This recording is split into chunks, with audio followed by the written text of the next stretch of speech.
January transfer window heats up as clubs make early moves with the January sales in full swing.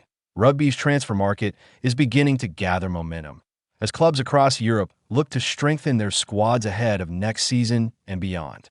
From ambitious recruitment at a newly rebranded Newcastle outfit to a high-profile Scottish international heading to France, this weekend's transfer headlines offer a revealing snapshot of how teams are positioning themselves for the future.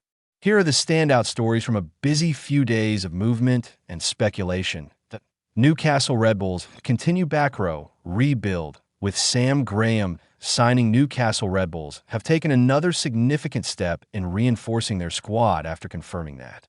Northampton Saints back row forward Sam Graham will join the club in the summer on a 2-year deal. The 28-year-old arrives with a reputation for consistency, resilience, and physicality. Qualities Newcastle are keen to embed as they seek to build a competitive premiership force following Red Bull's takeover. Graham's signing is part of a clear strategy to strengthen the forward pack, particularly in the back row, where work rate and breakdown efficiency are non-negotiable. Graham's journey to the top level has been anything but conventional.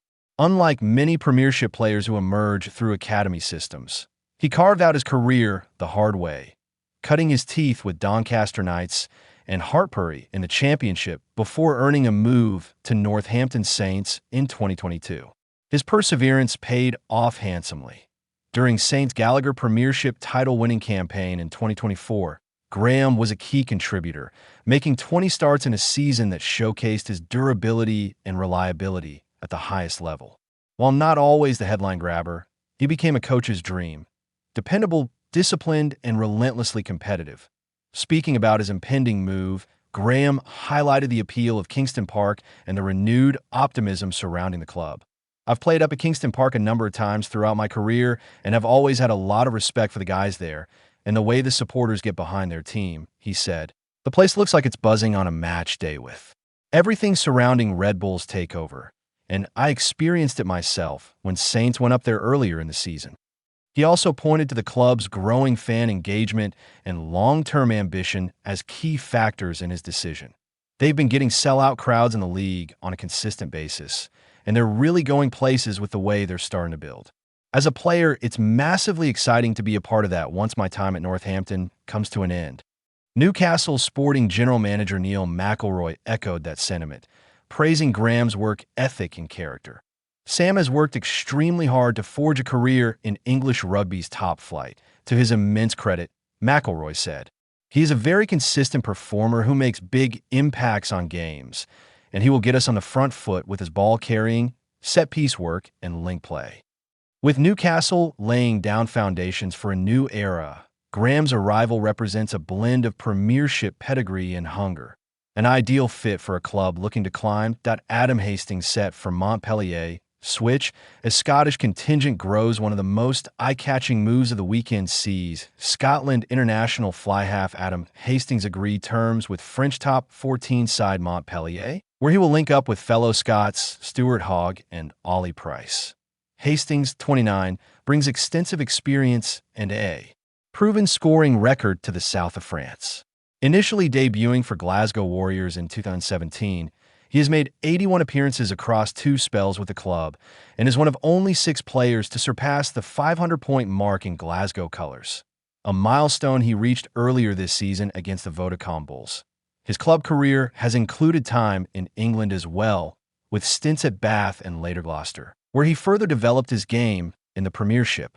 That varied experience should serve him well in the top 14, a league known for its physicality and tactical complexity. Crucially for Scottish rugby, Hastings' move overseas does not affect his international availability. Unlike England, Scotland placed no restrictions on players based abroad, meaning the fly half remains eligible for selection should head coach Gregor Townsend call upon him. For Montpellier, the signing adds depth and versatility in the playmaking department, while for Hastings it represents both a fresh challenge and an opportunity to test himself in one of rugby's most demanding domestic competitions. Mike Brown offers coaching help to Harlequins former England fullback Mike Brown may yet make a return to Harlequins, this time off the field. According to reports, The Quins legend has offered his services to the club in a coaching or management capacity, following the completion of a master's degree in sports directorship. Brown is currently gaining practical experience with Esher RFC in the fourth tier of English rugby, but remains keen to contribute to the club where he spent the majority of his playing career. Perhaps most striking is that Brown is said to have offered his help free of charge, underlining his desire to influence the club's direction rather than seek financial reward. But a source close to the situation was quoted as saying, "There are too many yes men at the club. They should go out and get Mike in some sort of management capacity. He knows the club inside out and is more qualified than many ex-players." Never one to shy away from confrontation or honesty, Brown's potential involvement would likely bring a direct, uncompromising voice, something some believe Harlequins currently lack.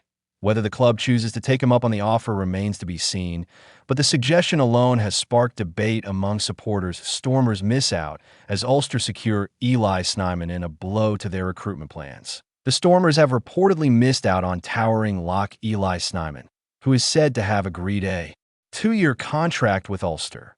According to South African outlet Rapport, Snyman, currently plying his trade with Benetton, was a leading candidate to replace Ruben van Heerden, who is set to join Montpellier at the end of the season.